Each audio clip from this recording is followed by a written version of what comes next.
Hello, welcome to Sci-Fi Scavenger, my booktube channel. Tonight we're going to do part 3 of my reveal of the huge free sci-fi library that I was given very kindly by a gentleman called Dave, who lives not far from me. I think we'll get through it in one more video, but having said that, there's a pile of about 60 books here. We've done all the easily sorted piles by author. That's all happened, so now these are all odds and sods. Most of which I don't know at all, so I think I'm just going to show you the cover, exclaim occasionally about the condition. I don't think I'll look at the publishing dates on these. We'll be here all night.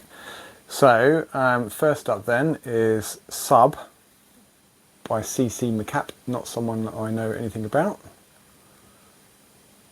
It's in pretty good condition, nice clean spine.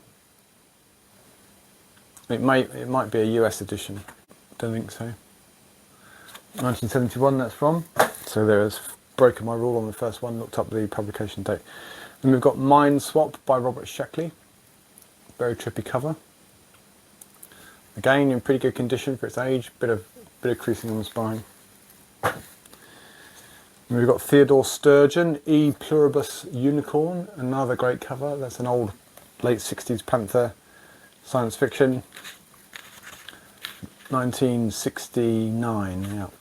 That is rather fabulous. A bit of fading on the spine, but nothing too drastic. And then we've got Clifford D. Simak, Time and Again. Another awesome cover, penguin this time. Pretty clean copy. It does have some creasing on the spine, but it's otherwise in good condition.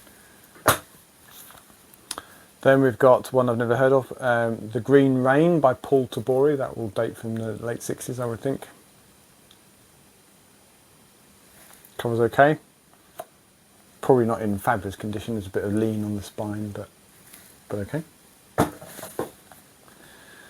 This is another trippy cover. Again, an early, I would think, Panther from the late 60s. Yes, priced in shillings and pence, so late 60s. The Thirst Quenchers by Rick Raphael. Another cool cover. It would actually be easier for me to just identify the ones that have a shit cover, because they've mostly got good ones. So, The Deep Reaches of Space by A. Bertram Chandler, who I've heard of, but I can't remember why. Why have I heard of A. Bertram Chandler? Let me know in the comments if I'm totally forgetting a very famous book by him. Sounds familiar for some reason. The Deep Reaches of Space. His own mind in another man's body, seeking a landing on an unnamed planet.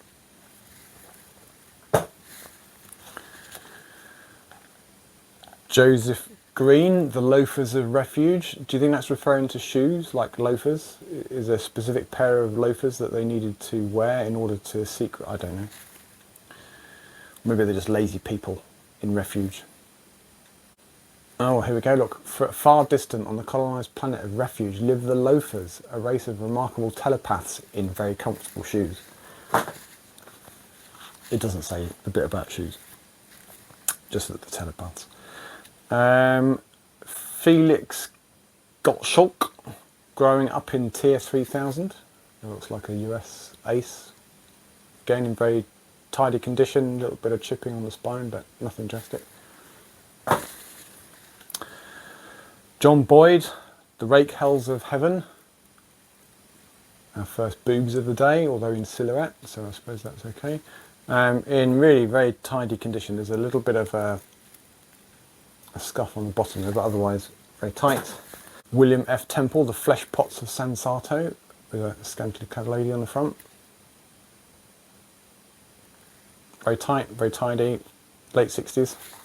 Roger Zelazny, you might have heard of him. Love is in an Imaginary Number. This is pretty old, I would guess. Yeah, it's priced in shillings and pence, look. So late 60s, maybe even mid 60s. James Follett, Death Ship. Didn't James Follett write historical fiction? Isn't that his gig? Anyway, this appears to be a science fiction. I think it's like maybe it was a TV series at one stage in the past. But anyway, this is the second book of the Earth Search. Oh, it's from a radio program, Radio 4 serial at some point. But that's the second episode. I don't have any of the others, I think. John Brunner, The World Swappers. Again, I think dating back to the mid to late 60s, this edition. Maybe 1959, it's a US edition. With the price sticker welded onto it, that's not coming off. Fritz Lieber, Swords in the Mist, that's the third of a trilogy, of which I don't have any of the others, I don't think. In fact, there's blooming 6 of them, so I've got 1 out of 6. So be it. I don't know if that's really science fiction or if it's really fantasy. Swords and sorcerers, that type of thing. Yevgeny Zamyatin's We, which is not a book I'd ever heard of until quite recently, just kind of hanging out with SF nerds. I gather this was published long before Orwell's 1984, I was going to say 1948, 1984, and is sort of set in a totalitarian state where they do your thinking for you, so I think it's not a particularly cheerful read, that's what I hear. But that is in excellent condition, there's not a blemish on it. Penguin Science Fiction, and that was printed in 1980, it's a reprint. So this is volume 3 of the Cluster series. I've got volume 2 somewhere. I think I might have done it the other day, but it's here. So I haven't seen volume 1. So I've seen volumes 2 and 3, but not volume 1. Don't know anything about it. Cool cover. George O. Smith. Never heard of him. Hellflower. Trippy cover. Wow. Hello. It's a rather foxy looking feline on the cover. No shame at all. Fritz Lieber's The Wanderer, which is about a wandering planet apparently that appears in Earth's orbit 4 times the size of the moon, fleeing something or other. I don't know if they were fleeing the foxy feline cat women, or if the foxy feline cat women were the inhabitant. Algis Budry's The Furious Future. I don't know if that's short story. Oh yeah, short stories I think. Nicholas Fisk's Starstormers, that was pretty pulpy. Don't know anything about it. William R. Burkitt Jr. nonetheless, Sleeping Planet, with some roboty things on the front. Never heard of it. Heard of this one. Triton, Samuel R. Delaney. This is, I would guess, a 1980s print. It's in really good condition. It looks unread. There's nothing on the spine, no wear and tear. The pages are obviously a bit faded on that kind of cheap 80s paper. 1976, I was wrong. This is a UK paperback first edition. So that's pretty cool. Wraparound cover art. It's got an exploding spaceship on the back. Another Fritz Lieber with yet more foxy ladies on the front. They are in fact ladies this time as opposed to cat ladies. Apparently this is about a intergalactic hostess whose job it is to entertain the troops. I don't think it's about song and dance routines. The soldiers are fighters in a time war, so there's all sorts of timey-wimey shenanigans going on there. And we've got another John Brunner, Telepathist, which again is a nice cover. Look at that. That's priced in shillings and pence, so that's probably from the late 60s. 1968 UK first edition. It looks like either short stories. No, it's just a fix-up from 3 or 4 other previously published short stories. Olaf Stapledon, beg your pardon, Sirius. That's before he was in Harry Potter. That's a little bit creased on the spine, and there's a bit of lean on the spine too. But there's an Arthur C. Clarke, which is probably my 3rd copy of The Fountains of Paradise. It's a pan, but not the pan lozenge. The spine has got a little crease, and there's some wear and tear at the top, very minor really. So that's in pretty good condition really. The Aliens Among Us by James White. I initially thought that said Alan, the Allens Amongst Us, a book about Allens, but no, it's a book about aliens. Some were covered in fur, others were crab-like, or a mass of writhing tentacles, or sausage-shaped and pink. That pretty accurately describes the Allens that I've ever met, to be honest. And then there is Wingmaster by David Houston, which its chief claim to fame is that it's in perfect condition. I don't know, well, it's got a bit of a crease down the front, but I won't hold that against it. Bron Fane, I assume it's a fella. Suspension. CJ Cherry, only the 2nd of hers that I possess. 40,000 in, what does it say? Gehenna. So there are 40,000 colonists stranded on a planet with no resupply, and over the next couple of hundred years things go Pete Tong. And then there's a John Wyndham, which was republished under his later nom de plume, but early in his life he wrote some books under John Bainham. So this would date back to the 30s, I would think. 1931 originally. And then we've got The Unicorn Girl by Michael Kurland. Fantastic cover and in excellent condition. It's a US edition. Kurt Vonnegut, Sirens of Titan. It's a UK edition. It's pretty ropey condition. Could be a UK paperback first edition. It's pretty crappy condition, but still a classic. I had that in the SF Masterworks up there somewhere. Keith Roberts, The Lady Anne, which seems to involve a steam train. So short stories apparently.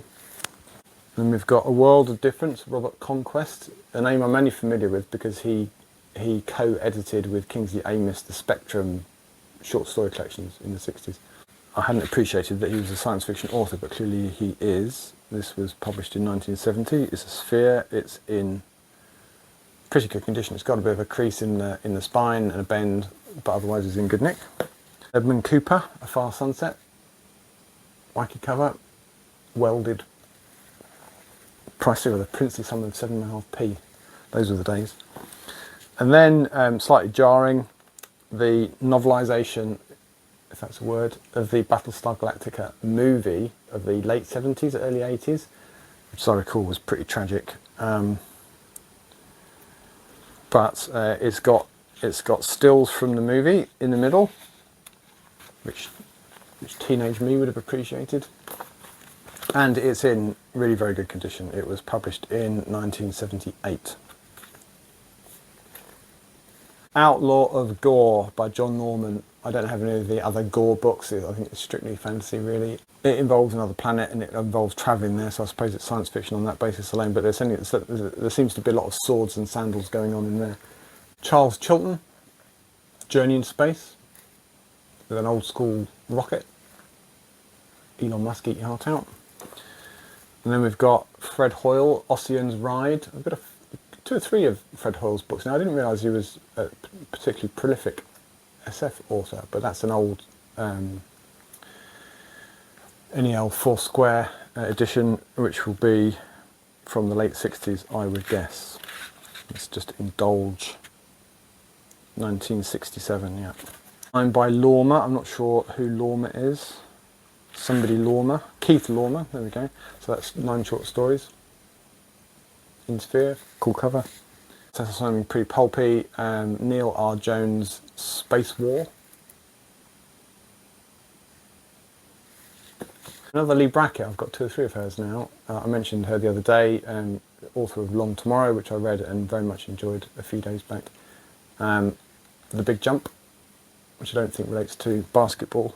It's a hyperspace jump to another star, Bernard's star to be precise. Frank Belknap Long, Lest Earth Be Conquered. The Paw of God by Rex Gordon. So dog is obviously a cat or a dog or something. Eric North, The Ant-Men. That feels very 50s kind of pulpy science fiction, doesn't it? There's an Alan Dean Foster, The Tar I'm Krang. It rolls off the tongue. It's the first of a series, apparently. So lucky me, I'll need to find the rest of them now. And then we've got Frederick Pohl and Thingybob Cornbluth, The Space Merchants. Again, in excellent condition, nothing wrong with it. This is a particularly wacky cover. Ray Bradbury, what's it called? I Sing the Body Electric. And the centaur has centaurs for arms. Wrap around cover. Bit of a crease on the spine, but otherwise in very good condition. Must be early 70s, judging by the price. 72, yeah. It's a short story anthology. Another Frederick Pole Starburst, again in very good condition. Got another Pole and Cornblue Wolfbane. Very old copy of Reach for Tomorrow by R.C. Clarke. That must be early or even mid-60s. Early, yeah, 1963, so it's pretty old.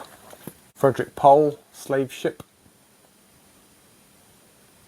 They're obviously short-staffed. They've dragooned a skeleton in for that crew. Frederick Pole Digits and Dastards, which I think must be short stories. Yeah.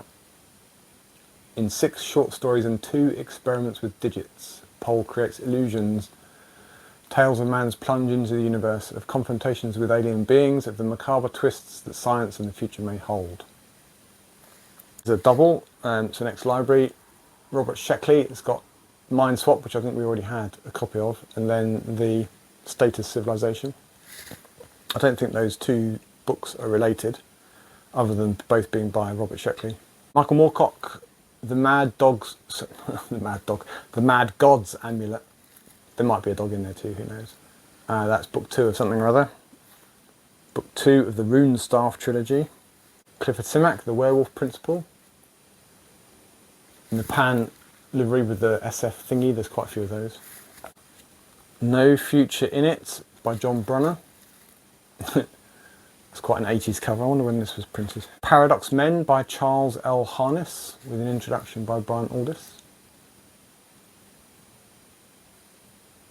As a novel, not short stories. The Damon Knight, The Other Foot, with a mad cover. Another Damon Knight, Analog Men.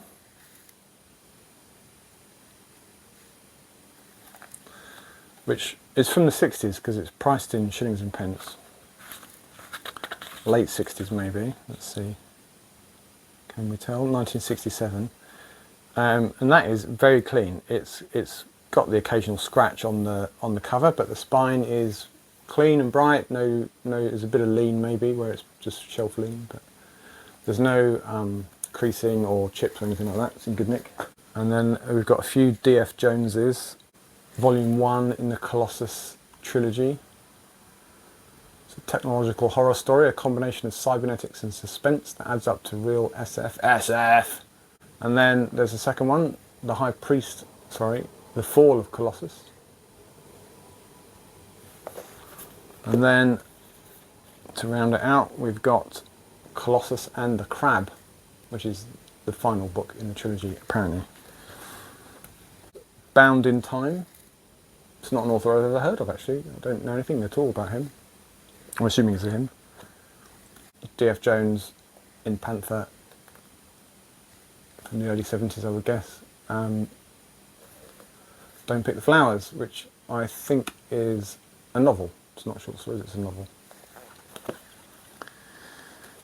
I've got quite a few of that sort of Panther series with these sort of just kind of abstract, slightly trippy covers on the front. Now I'm going to have to get them together and do have a little look at them, because they're all individually quite nice, but together I think they're quite striking. A few J.G. Ballards. So there is The Wind from Nowhere. Get that on Christmas Day, don't you? In the afternoon, it's all the sprouts. And then there is J.G. Ballard's The Crystal World, with a nice cover. It's a little bit tatty. Late 60s, early 70s, that would be. It's not science fiction, but it is J.G. Ballard. And it was in Dave's collection, so it's now in mine. The Empire of the Sun, which I'd forgotten he'd written. I'm aware of the movie, of course, it was Spielberg's movie, but I'd forgotten that was written by Ballard. Scheer and Marr, who are German, I believe. The Radiant Dome, Perry Rodan series. It's the second one. I don't have any of the others, I don't think. Early 70s, that'll be. And then we've got somebody Sarban, The Sound of His Horn. I don't know if that's really science fiction. Alternative history, by the look of it. And then we've got the Andre Norton, Web of the Witch World. Christopher Hodder Williams, Fistful of Digits. I've got this in similar condition, actually, so I'll have to compare and contrast and see which is worthy of keeping and which can go back into the wild. There's another E.C. Tubbs, slightly scarily. It is book 21 in the Durmarest saga. Good grief, who's got time for a series of 21 books in it? At least 21. Don't think I'll be in a hurry to fill those out. And then we've got George Henry Smith, a book I very much approve of, The 4-Day Weekend. Don't really care what it's about, but 4-Day Weekend I'm all over. And then we've got Norman Spinrad, The Solarians, that I've heard of. And then The 27th Day by John Mantley. And then we have Princes of Sandastra, The Perilous Quest for Lyonesse, Book 1, Anthony Swithin. Nothing to do with Jack Vance's Lyonesse. And then there are a few Gordon R. Dixons, including an addition to what was billed as the Doorside trilogy, based on the covers of the 3 that I've got, but there are obviously a few additions. I don't know which one is this? Lost Doorside. Who knows? There's 6 or 7 of them, it seems. And then, in similarly excellent condition, is a non-Doorside Dixon, Time Storm.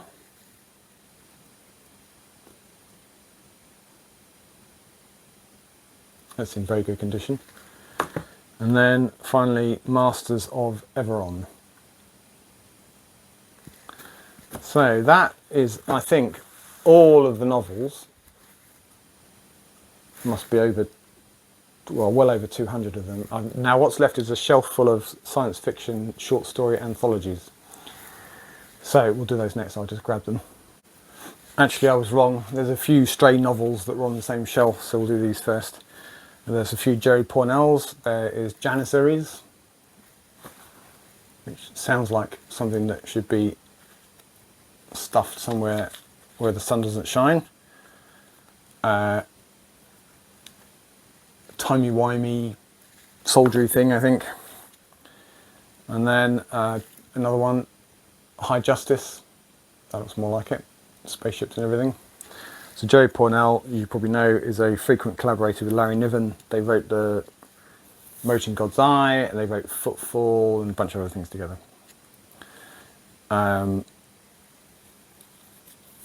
Future History. That's pretty cool. It's quite a thick book. Again, in very good condition. Bit of creasing on the spine. And then we've got King David's Spaceship. It's like a fantasy science fiction mashup. So that's all the Pournells. And I've got a Piers Anthony, Ogre. That looks more fantasy than science fiction. And again, this is the first of the Xanth trilogy. Piers Anthony, Vale of the Vole. Piers Anthony's God of Tarot, which is the first of the Tarot trilogy. I've got Faith of Tarot, which I think is the third one. So I'm missing the second one. Never read them, don't know what they're about, or whether they're any good. And then we've got David Brin, Startide Rising, which is again in very good condition, pretty much perfect, nice cover. Actually, there's another Pournell Janissaries novel, Clan and Crown, so that's a sequel of some kind. Wraparound cover, it's a bit faded on the spine, it's kind of leached into the back cover. And then there is a two, in fact, volume 2 and volume 4. So I don't quite know what happened to volumes 1 and 3 and beyond. But they are King of Is, which is a sort of Arthurian kind of legend, pre-Arthurian legend type thing. Stunning new Dark Age fantasy series. Well, it's no good to me until I get the missing books. Right, so that's all the novels. So now we're into short story anthologies of different shapes and sizes, edited by different people. Some of them, there's a couple that are in the same series, but most of them not. So there is Analog 1, edited by John Campbell, Panther. I would guess, yeah, it must be 1960s. And that has got 8 stories in it by the look of it, by, let's see, literally, one by Gordon R. Dixon, but otherwise don't recognise any of them. Don't know when that was published, but it's priced in shillings and pence, so it would have been in the 60s. And then we've got, Analog 3, also edited by John Campbell. He's clearly upped his game, because this one has got another Gordon Dixon, but a Clifford Simak. Nope, don't recognise any of the others either. So there are 8 stories in there. It's a little bit thicker than the first one. And then we've got Swords Against Tomorrow. It's got a Lee Brackett in it, and a Fritz Lieber, and a novella by Paul Anderson. So a few short stories and a novella. Another Panther from the late 60s or early 70s.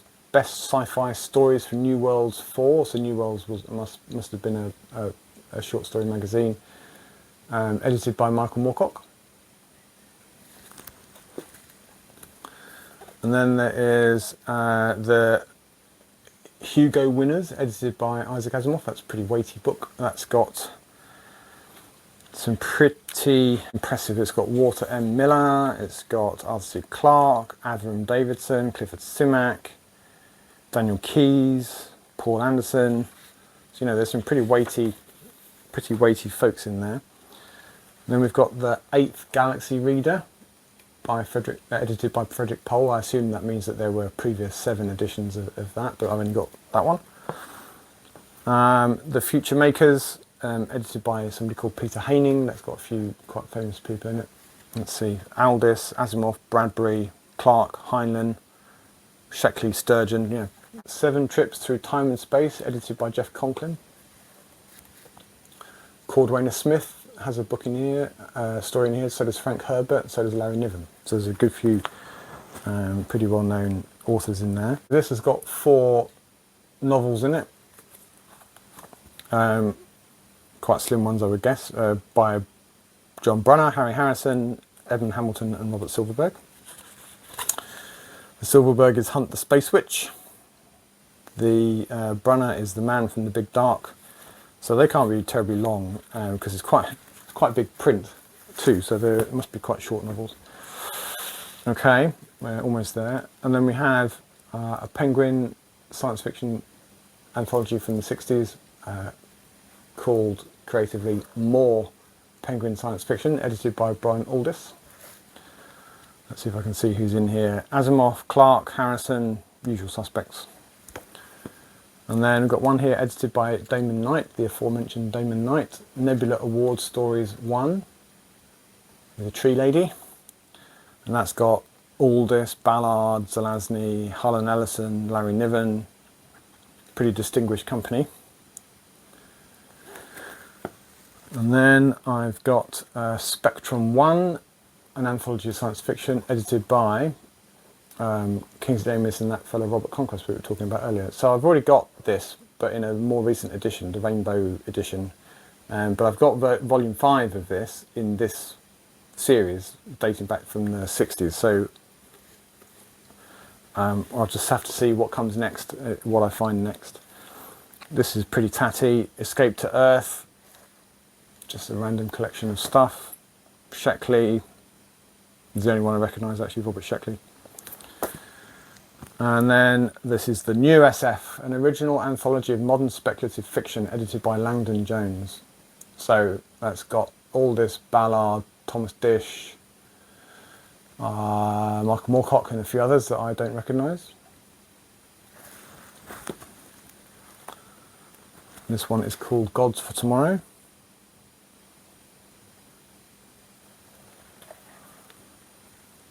And this is a Panther from late 60s, early 70s. The Best from Fantasy and Science Fiction 15th series, edited by Edward L. Furman, which means that there are at least 15 of these.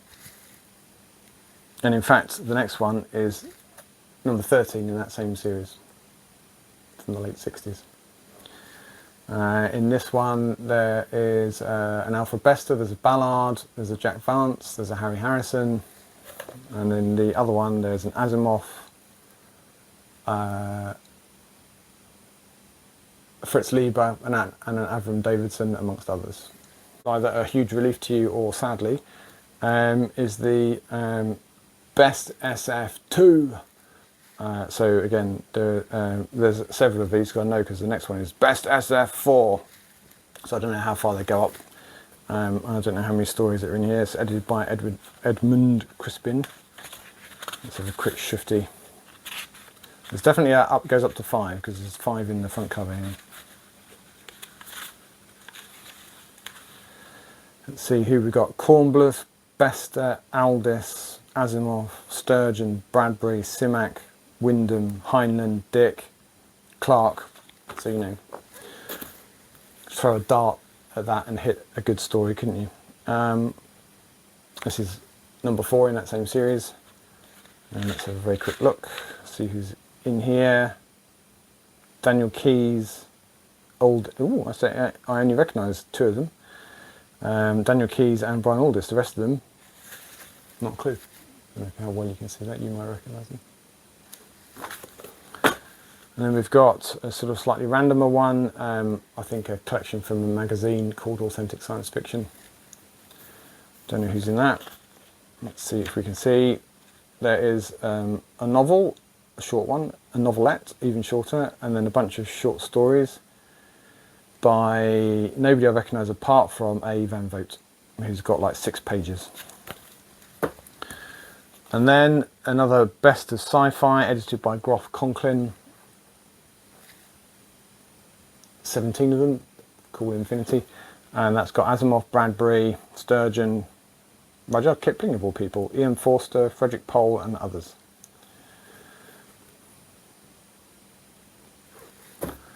And finally, the Mammoth Book of Best New Science Fiction. It's the first in the UK series, which is the 4th, I think,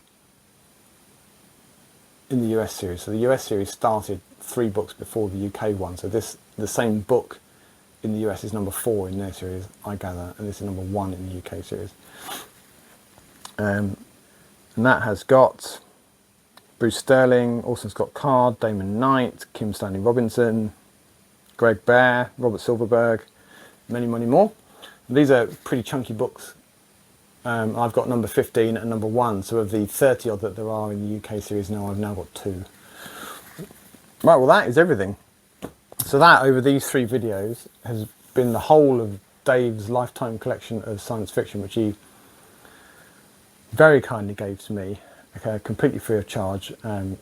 As he said, at the time there are no bookshelves in a coffin, so he was just super happy that someone that would love them and take care of them was taking them on.